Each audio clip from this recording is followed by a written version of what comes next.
Coming up, an American hero languishes in a Japanese jail.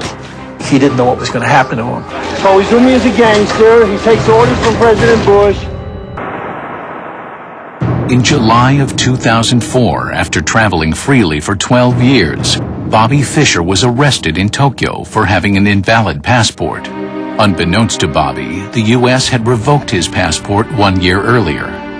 This was many years after his crime of playing the 1992 match. Why had it taken them so long?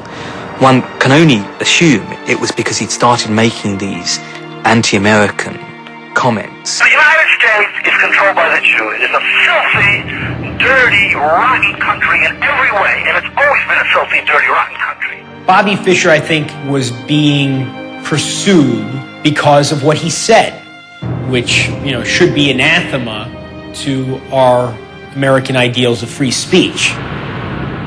Month after month, Bobby sat in a Japanese detention center. Lawyers fought to get him free. Salvation would come from an unlikely source.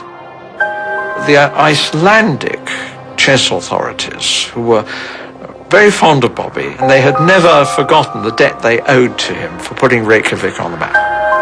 Bobby Fischer is a part of the Icelandic history now. He became the world chess champion here. This little group was formed, kind of activist, Free Bobby Fischer group. Bobby became aware of our efforts. So he wrote a letter to the foreign minister asking to become an Icelandic citizen. And it was passed with a great majority. After 9 months in captivity, Bobby was released to the Icelandic officials. He traveled 5,500 miles to his new home.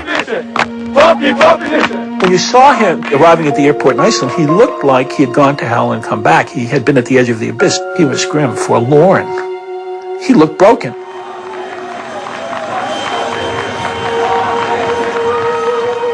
Just days after arriving, Bobby held a press conference. Sorry for keeping you waiting. It was nothing but a kidnapping. The Jews told Bush to do this. Then Bush told Koizumi to do it. Then the U.S. government and the Japanese government sat down and decided Fischer must go to prison. He must be punished. He must be destroyed. How do you see things playing out here? Are you going to spend your time here? Are you going to travel? What is your name? Jeremy. Jeremy what? Shapp. Your father was Dick Shapp? He said, almost instantly, your father, he was a Jew, right? His father, many, many years ago, befriended me. Acted kind of like a father figure. And then later, like a typical Jewish snake, he rapped me very hard. He said, I don't have a sane bone in my body. I didn't forget that. Honestly, I don't know that you've done much here today, really, to disprove anything he said.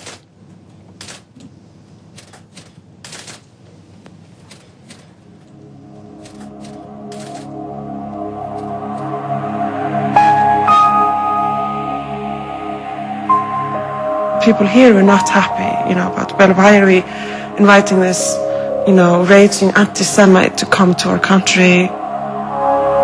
But since his arrival, Bobby has kept a low profile, doing his best to blend into the Icelandic landscape. He's very quiet, he's content with himself. He has not made any problems at all here in Iceland, People are leaving him alone, really, and the media is leaving him alone, and I think that's great. I think that's the way it should be. Since childhood, Bobby Fischer has always preferred to be alone. Wasn't it Hamlet that said, I could be bound in a nutshell and count myself a king of infinite space? And that's what he has done. He has been bound in a nutshell for decades. But all the time he has counted himself a king of infinite space.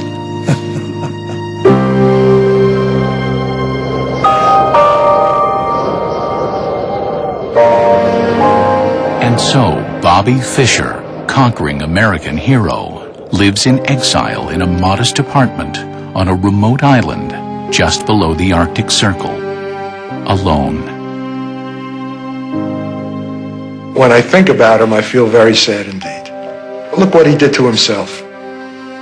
Every game that wasn't played is a tremendous loss in a sense, because it was wonderful to watch him play.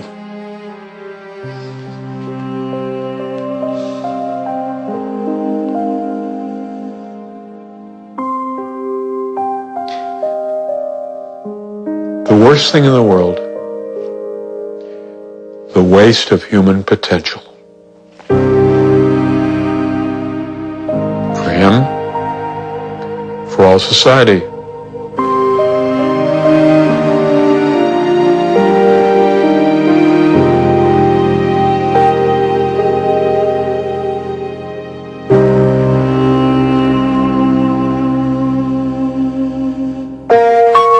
They have a way with words. A way with that.